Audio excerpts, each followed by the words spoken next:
Well, as far as robberies go, that didn't go very well. I feel so shit. And the system's forced me to do it, you know?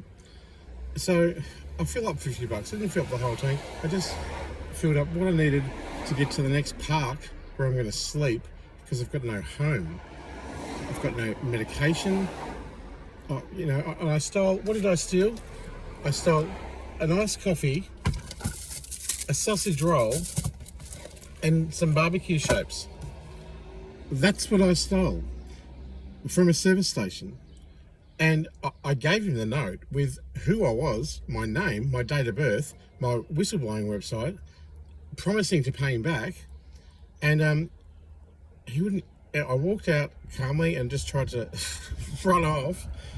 And he jumped in through the window, grabbed the fucking transmission and the brake, and it was scary. He was going to attack me, and I kept saying, "Please let me go. It's not my fault.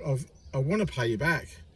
And he goes, "Get out of the car." And it was, who am I to like? I already admitted to it. I literally told him I was doing it, and I'd try and pay him back when my detriments are paid, and it was out of desperation. Anyway, we went in. He took my license. He took my number. He took photos of me. He took photos of the car. He said he's going to call police if I don't come back and pay it next Friday. But money's really something I don't have. So, maybe I should invoice the NDIS for that bill.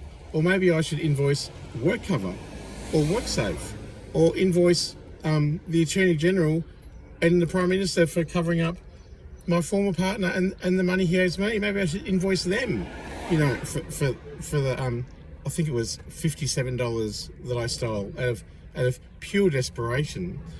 Maybe I should let Centrelink know that their crisis payment that they denied me as a brain damaged, mentally ill, homeless person with no rights, no equality before the law, no access to the law, who's been violently beaten up, drugged and raped, fiddled with as a kid, beaten up, gang stalked, under surveillance and critically harmed in it was literally a murder, and then the cover-up of that murder, my suicide attempt and revived from death and a brain impairment, and the cover-up of that, I didn't qualify for an emergency payment. And that's just, I can't even understand how brutal that is. That's brutal. Maybe I should let Centrelink know, that I went for the crisis payment. It really was a crisis. I had no home. The NDIS have marched me out of my accommodation, and they haven't provided a home for me. In fact, the home I did have, they demanded that I leave, and my carers and my abusers. I just don't understand what's happening to me. There's enough money in my NDIS plan to pay for accommodation, and Bill Shorten knows it because I emailed him, and he sent cops to kick in the fucking door and take me to hospital as a prisoner.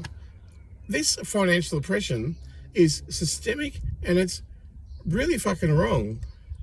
And the Charter of Human Rights of a Person with a Disability says that the government ratified in 2008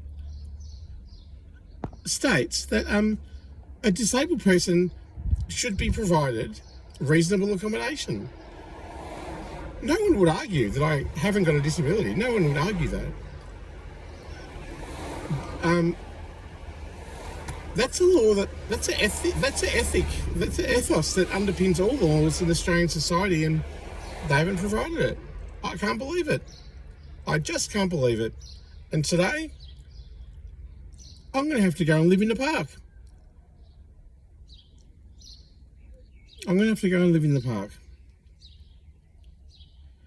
The government won't even admit that my relationship with Steve Icenides existed. That's like a well-known fact. That's not negotiable as a fact. But in this world and in the Australian government, whoever's got the most money, power, privilege, and political might, they decide what's a fact. They decide what's real.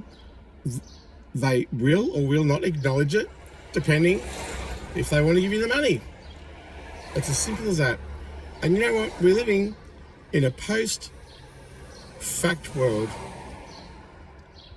I've been singing about my destruction for a long time, and it's come to this. And I'm not a bad person, and I'm not a criminal. I still say that, but you know that they'll arrest me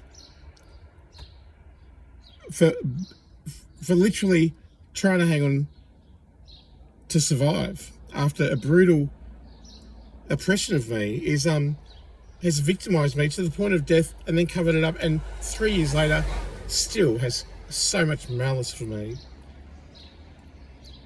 I can't believe my friends and family won't stick up for me, and in that way they've allowed this to happen. I'm drowning, I'm suffering, I'm being persecuted to death, and the world's allowing it. It's a biblical fucking forsaking. I want to live. I want a better life. They made me do that. And you know what? I feel bad about it. I didn't want to rip off a petrol station owner. I really didn't. I'm literally struggling to fucking survive, and I'm a political scapegoat.